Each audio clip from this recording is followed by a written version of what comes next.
Uno ve las redes sociales están animadas desde ayer. Creen muchos que nos van a ayudar a salir del problema, que esto se va a acabar, que vamos a terminar con el sufrimiento. ¿Usted la ve tan así? No, no, mira, los nicaragüenses, y yo creo que no somos los nicaragüenses solo, yo creo que el ser humano tiene la tendencia de creer que otro le va a salvar el problema. Algún día espero que los nicaragüenses comprendamos que solo nosotros podemos resolver el problema. Una hora con Álvaro Somoza. Un podcast de la Alianza por la Libertad de Nicaragua. Bien, tiene su programa a través de las redes sociales y que es muy conocido entre la comunidad nicaragüense en el exilio, de la familia que gobernó por muchísimo tiempo. Y hoy quiero preguntarle sobre Marco Rubio, el senador cubano-americano que ha sido designado por el presidente electo de Estados Unidos, Donald Trump, como su próximo secretario de Estado. Rubio será el tercer hombre de más poder en la administración Trump. Y quiero consultarle a usted, en primer lugar, le agradezco, Álvaro, por tomar la entrevista. ¿Qué expectativas tiene usted con Rubio en este cargo? ¿Qué tal, Miguel? Muchas gracias por tenerme y muchas gracias por considerar mi opinión suficiente e importante para tenerme en el programa ante tu audiencia. Te lo agradezco. Claro está que mi perspectiva es un poquito distinta a muchos porque yo tengo conocimiento de lo que involucra la posición que el senador Rubio va a retomar. Como tú dices, el secretario de Estado es el puesto de tercer al mando, primero el presidente, el vicepresidente y el secretario de Estado. En el caso de Marco Rubio, es una importantísima, es un importantísimo nombramiento porque siendo de descendencia cubana, hijos de padres que tuvieron que exilarse, como muchos de nosotros, tiene una perspectiva de las dictaduras de izquierda que nacen en Cuba con Fidel Castro, que nadie la tiene en los americanos que han ocupado ese puesto. Yo no estoy defendiendo a don Tacho, pero Warren Christopher como asistente secretario de Estado y el secretario de Estado en ese momento lidiaron con el problema de Nicaragua de una forma torpe. Nos dejaron en un hueco tan grande que lo único que se llenó fue de gente aprovechada. Y por eso la posición de un nombramiento de Marco Rubio es súper importante porque tiene perspectivas que nadie tiene. Y estamos hablando de países en el patio de atrás de los Estados Unidos. No es como si que estamos hablando de algo en Australia o Europa. Es aquí, a la orilla. Así es, no, y obviamente que Rubio ha hecho la política de presión hacia, bueno, la dictadura cubana de la que es su familia víctima, pero también ha puesto la mira sobre Nicolás Maduro. Tan es así que hace unos días propuso una ley para subirle la recompensa a $100 millones. Eso son palabras mayores, pero también con la dictadura de Nicaragua. ¿Qué cree usted que va a ser la esencia de su política ante estas tres dictaduras?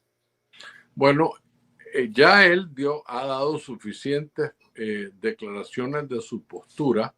¿Te acuerdas tú cuando el caso de Guaidó como senador, él sirvió de conducto de comunicación y tristemente, como tú bien dices, la oferta que hicieron de este lado no equiparó la que le hicieron corruptamente en Venezuela y se cayó el asunto. Pero Trump mandó aviones con toda clase de ayuda y estaban listos para ayudarle sin meter necesariamente ayuda militar. Yo no abogo por ninguna guerra. Es fácil decir hay que volarle balas. Pero como dijo Donald Trump acerca de la Liz Cheney, es fácil decirlo hasta que estás viendo las armas apuntando los cañones hacia ti. Ahí ya no estás de acuerdo de ir a meter armas. La vida del ser humano es muy valiosa y es mejor gastar todos los esfuerzos, toda la pólvora en una negociación. Y creo que si hay alguien que es capaz, porque es un hombre muy capaz, una familiar muy cercana mía fue estudiante de él en FIU, aquí en Florida International University, y me dijo que era el mejor profesor que ella tuvo en la universidad. Era claro, era contundente los argumentos de él y era una persona abordable, simpática, bien leída, preparada. Es un hombre completo. Fíjate que cuando corrió para la presidencia, quedó en segundo lugar a la orilla de Trump. Y yo creo que el presidente Trump reconoció el talento de él y buscó cómo abordarlo para que se olvidaran, porque en las primarias siempre hay un poco de dureza. Hablas mal de tus amigos y tenés que decir cosas que son feas, a veces soeces. Entonces yo creo que Trump reconoce el valor que tiene Trump, que tiene Marco Rubio para su política en América Latina. Es un hombre además que entiende geopolítica mejor que pocos y creo que eso es lo que lo atrajo a Trump, elocuente como él solo, ¿verdad? Ese hombre es fantástico, un debate. Yo creo que hizo la decisión correcta el presidente Trump y estamos felices, por lo menos los nicaragüenses que lo conocemos, estamos felices que un hispanoamericano va a ocupar por primera vez la posición de secretario de Estado. Pero la pregunta es que si va a ser prioridad a Latinoamérica para la política exterior de la administración Trump. ¿Cómo vas a obligar a un secretario de Estado a decirte que si es prioridad o no prioridad cuando tenés Asia, Europa, el Medio Oriente? No puedes decir, esas son cosas indecibles en la política, pero te garantizo que siendo un hombre que se ha dedicado su carrera política a ser muy firme en contra de los gobiernos comunistoides, socialistas, dictatoriales de izquierda, es claro que Marco Rubio no va a dejárselas pasar. Este no es un blandengue, es un hombre serio. No creas que no tiene su carácter. Ahora, habiendo dicho eso, te digo que él tiene un menú fuerte. El problema de Ucrania es fuertísimo.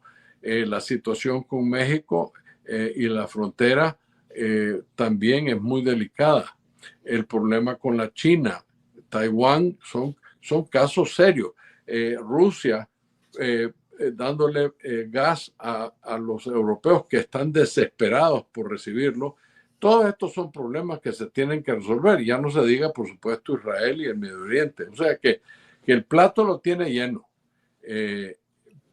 Pero la descendencia de Rubio es tal que no va a ignorarlos a nosotros, como otros secretarios de Estado nos han visto de cuarta.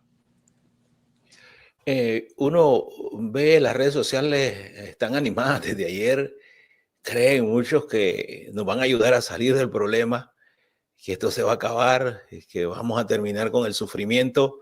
¿Usted la ve tan así? No, mira, los nicaragüenses, y yo creo que no somos los nicaragüenses solo, yo creo que el ser humano tiene la tendencia de creer que otro le va a salvar el problema.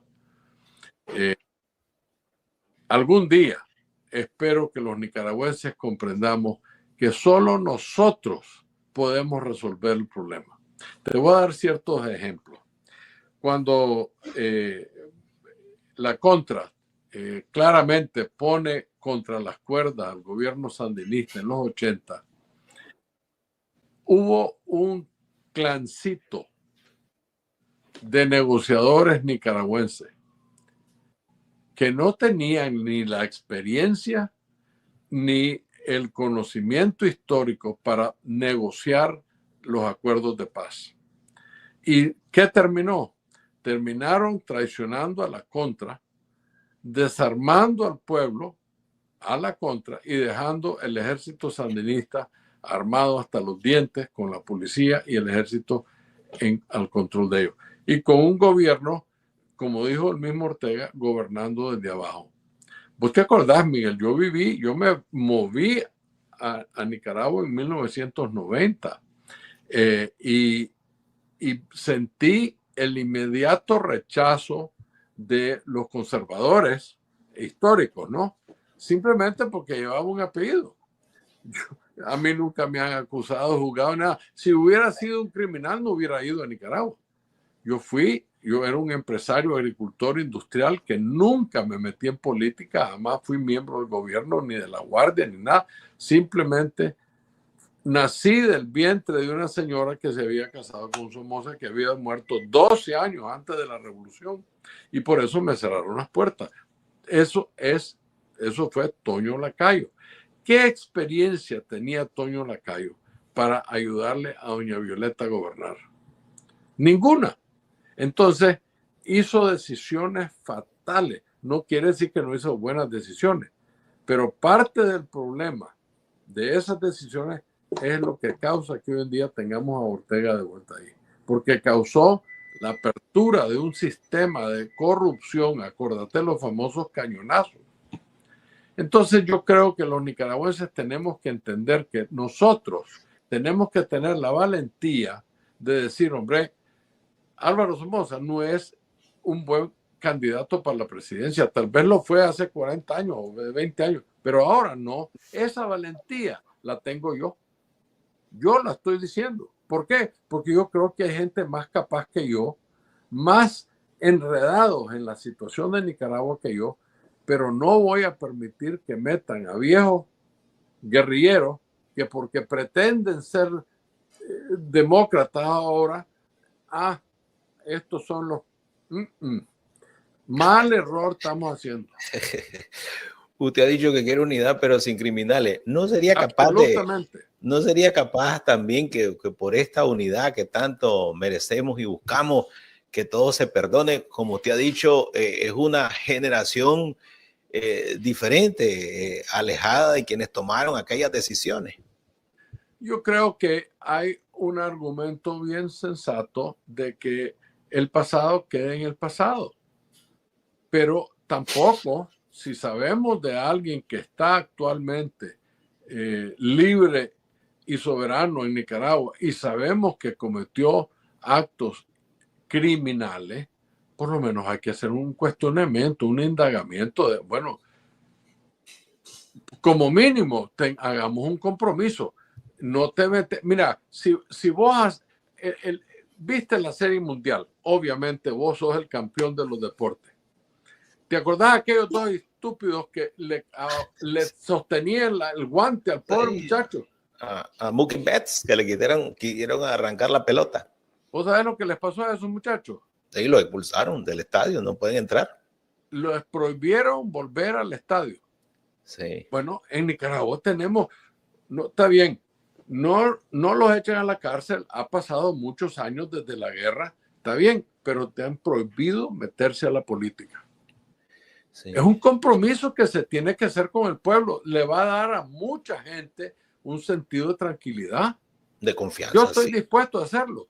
Ningún miembro de la familia Somoza se vuelve a meter en la política, por lo menos de mi generación para atrás. Los viejos ya murieron. Los hijos, ninguno nos metemos.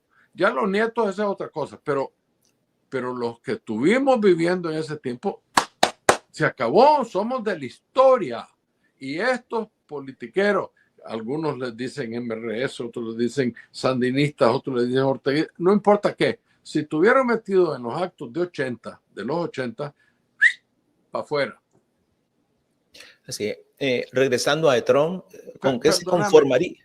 Perdóname, Miguelito, prohibido en la política. Tienen toda la libertad como ciudadanos. Su tierra, sus ciudadanos, hacer negocios, todo, pero cero política.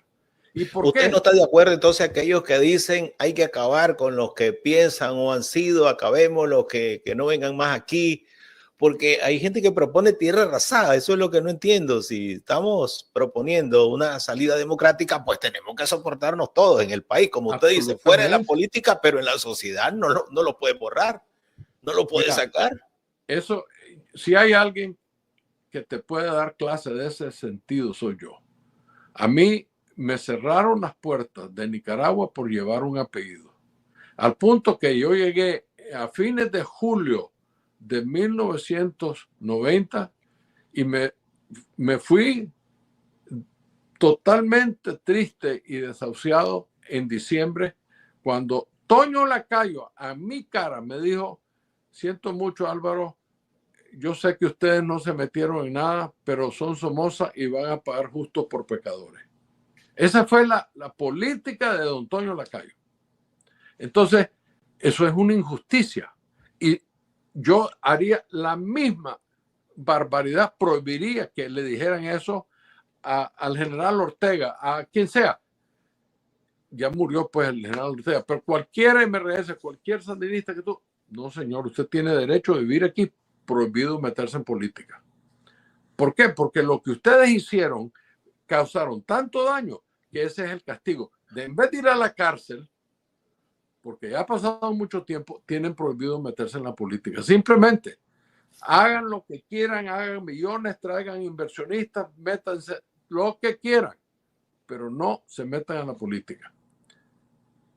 Y sobre las críticas que reciben los grupos opositores, este fin de semana se reúnen en Miami y salta un grupo a criticarlos por una reunión. Hoy ya lo señalan, que estos pactaron, que estos son sandinistas, que estos no hacen nada, que son los mismos. ¿Qué opinas sobre esos grupos que se reúnen y siguen pues haciendo política y algo de resistencia, aunque no se llegue a grandes cosas? Bueno, hay una cosa interesante y es parte porque no he tenido... Me preguntaste que si los Estados Unidos nos va a resolver el problema. Pues, o que hay nicaragüenses que piensan eso. Indiscutiblemente, una potencia como los Estados Unidos, que es tan importante económica y filosóficamente con Nicaragua, sobre todo en los 2 últimos siglos, tenemos que tomar en cuenta que necesitamos ese padrino que nos ayude a buscar un arreglo. Y eso es lo que los gobiernos anteriores no han hecho. Entonces surgen todos estos grupos con buena voluntad que se llaman grupos de oposición. Digamos, vos naciste en Matagalpa y toda la gente ahí te conoce. Y entonces vos en el exilio frustrado decís: jodido, ¿cómo hago para eso? Hombre, yo voy a formar un grupo de oposición para la unidad. Y los matagalpinos se volcan encima de vos y tenés tu grupo. ¿Quiénes son? 300 personas y el perro de tu casa. Pero ese no es un liderazgo. No hay un grupo nacional. Fíjate que hay 65 organizaciones de oposición. ¿Entendés? Y siguen haciéndose. Y todavía sí. Ahí se desunió un grupo de Monteverde y fundaron su propio movimiento. O sea, siguen pariendo esos grandes Como bloques. Monteverde se colapsó, entonces ahora hay otro grupo que salió de Monteverde que no tiene a los MRS y se llaman de centro derecha. Pero ¿quiénes van? Laquiti Monterrey, Chano García, Juan Sebastián, y lo mismo, nada más que con diferente nombre. Fíjate que yo formé una organización que eventualmente reunimos 6 organizaciones. Y esas 6 organizaciones hicimos una cosa que no es legalmente en Nicaragua, es aquí en los Estados Unidos, se llama Partido Liberal de Nicaragua, solo por darle un nombre de identidad. ¿Cuál es el compromiso que tenemos los que hicimos eso? Que tenemos prohibido postularnos en nada en el futuro. ¿Por qué? Porque yo no quiero que se crea que estoy haciendo eso para mí. Es una plataforma donde nicaragüenses pueden venir, se registran, ya tenemos más de 3,000 afiliados, con cédulas, fotos, celulares, todo. ¿Y qué se está haciendo? El empadronamiento, para que haya una primaria y decidan ellos quiénes van a ser los que los van a liderar. El día que caiga el gobierno, vamos a Nicaragua, registramos un nuevo partido y que esa gente vaya a buscar la política, pero nosotros no podemos meternos. Eso es el problema, las ambiciones de todo el mundo por el poder. Ve, yo creo que voy a inventar una clase en FIU, el clavo de ser presidente, para que la gente se dé cuenta que no se dan cuenta el horror que es estar ahí. Sí, que no es fácil. Regresando a esto del presidente electo Donald Trump, ¿con qué estaría usted satisfecho que haga por nosotros? Bueno, lo primero que yo creo que nosotros no somos una isla. Somos parte de Centroamérica y Centroamérica es parte de Latinoamérica. Creo que el presidente Trump tiene que resolver la frontera, porque la frontera va a detener el éxodo de muchos nicaragüenses que todavía quieren venirse a los Estados Unidos. Hasta cierto punto eso nos está haciendo daño. Yo tengo amigos que me dicen, no tengo gente para recoger las cosechas. Eso lo tenés que detener con México. No es un problema de nosotros, es un problema de los Estados Unidos con México, pero nos afecta a nosotros. El segundo es hacer un abordamiento con Ortega directamente, decirle, mire señor Ortega, su política ahí viene la OEA, que permitieron que se saliera Ortega sin deslegitimarlo. Entonces, hoy se limpia. Gracias a Dios, Biden logró prohibir los desembolsos de las instituciones de segundo piso, como el BESI, el Banco Mundial y todo eso. Así que pues, por lo menos no hay dinero que va para allá. Se le tiene que abordar a esos gobiernos y decirles, señores, su política no es aceptable en los acuerdos de la OEA o de las Naciones Unidas. Y por ende, tenemos que hacer un arreglo para cambiar y abrir la puerta para unas elecciones libres. Tiene que obligarse. No es que los Estados Unidos van a mandar los marinos, pero se le tiene que decir, usted tiene que abrir las puertas a la democracia porque usted tampoco es una isla. Usted tiene que dejar a sus compatriotas. En el exilio hay 1.800.000 nicaragüenses, que no es justo. Yo me pongo a pensar, hombre, ¿cuántos verdaderos exilados habían en los viejos tiempos cuando yo viví en Nicaragua? No pasaban de 100. Sí, no era mucho. Fíjate que yo sembraba algodón ahí por Villa del Carmen y era paloma. Compraba unas viejas películas de 16 milímetros y unos proyectores y ponía unas sábanas para que los cortadores tuvieran su cine en la noche, porque los odios de León se los llevaban. Y yo tenía que... ¿Quiénes eran? Salvadoreños y hondureños, porque los nicaragüenses no nos dábamos abasto. Ahora es al revés, porque no hay corte. Entonces, creo que los Estados Unidos tienen que dar un poquito de orden. Si no, no vamos a llegar, porque ya viste vos que los nicas, sin la ayuda de algún tercero, no somos capaces de organizarnos en el exilio. Desafortunadamente, acordate, Ronald Reagan fue el que hizo la contra. Hasta entonces nos unimos. ¿Y usted cree de que con Trump la dictadura estará más cautelosa, miedosa, tendrá más cuidado de seguir cometiendo atropellos y crímenes? Bueno, yo no creo que gente enfermiza como los Ortega Murillo tengan la capacidad, o sea, tal vez tienen la cabeza de entender que tienen que cambiar, pero no tienen el corazón de entender por qué y cómo hacerlo. Vos no podés, yo no puedo, mira, Miguelito, y que la audiencia lo sepa. Yo adoré a mi tío Tacho, era mi padrino. Conmigo nunca me levantó la voz, me trató con mucho cariño, nos dábamos besos cuando nos saludamos. Pero yo no estaba de acuerdo con la continuidad que él quería. Esa babosada de reelegirse y después meter a mi primo hermano a la guardia. Eso eran telegramas que le estaba dando a la nación. Tenemos que seguirlo a Somoza. Y va contra lo que mi padre quería hacer. Yo no puedo hablar mal de mi tío porque creo que hizo una buena labor hasta el momento de la guerra. Ahí le explotó la granada en la mano y el resto es historia. Pero tristemente no hizo caso.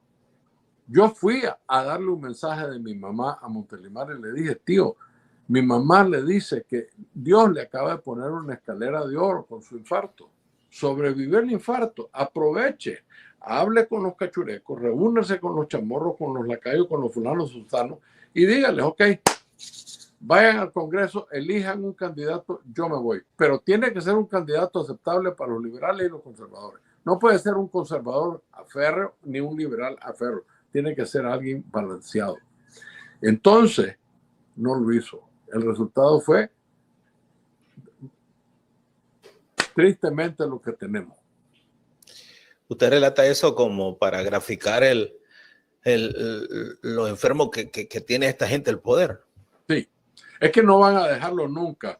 Hay mucha gente que cree que yo cuando hablo de elecciones no soy inocente en creer que sí, ¿cómo no vamos a hablar? Mentira. Van a ser obligados a dar las elecciones.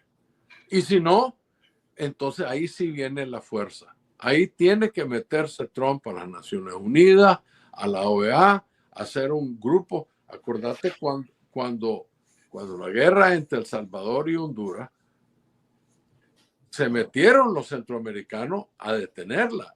Yo me acuerdo de un coronel Celedón que terminó siendo el comandante de la Fuerza Aérea de Nicaragua años después, que estuvo al mando de un grupo de soldados deteniendo que los hondureños y los salvadoreños no se pelearan. Centroamérica se metió y eso lo tenemos que hacer ahora. Tenemos que pedirle al gobierno americano y a los europeos. Fíjate que los europeos están actuando muchísimo más claro, bueno, que Biden, pues, pero los europeos ahora sí tienen el poder de decir, aquí hay que abrir las puertas, señor Ortega. No se puede permitir las violaciones, las criminalidades que están haciendo.